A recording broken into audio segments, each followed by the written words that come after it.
சொல்லுமா.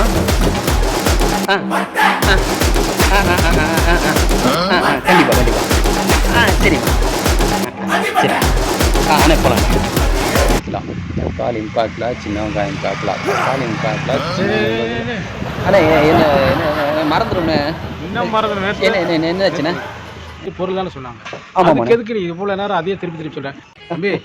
நம்மளாம் சின்ன பையனா இருக்கும் பொழுது அம்மா போயிட்டு கடையில் ஏதாச்சும் வாங்கிட்டு வர சொன்னாங்கன்னா அந்த பொருளை வந்து 10 வாட்டி நான் சொல்லிக்கிட்டே போவோம். சிவகா 5 ரூபாய்க்கு வாங்கிக்கணும், மல்லிகைப்பூ 5 ரூபாய்க்கு வாங்கிக்கணும், கடுகு 50 ரூபாய்க்கு வாங்கிக்கணும் அப்படின்னு ஏதோ சொல்லி போயிட்டே இருப்பேன்னு வச்சுக்க. ஆமாம்ண்ணே. அது அப்போ இப்போலாம் அந்த மாதிரி ஏன் சொல்லிக்கிட்டாலே ஒரு 2 பொருளை கூட ஞாபகம் வச்சுக்க முடியாதா?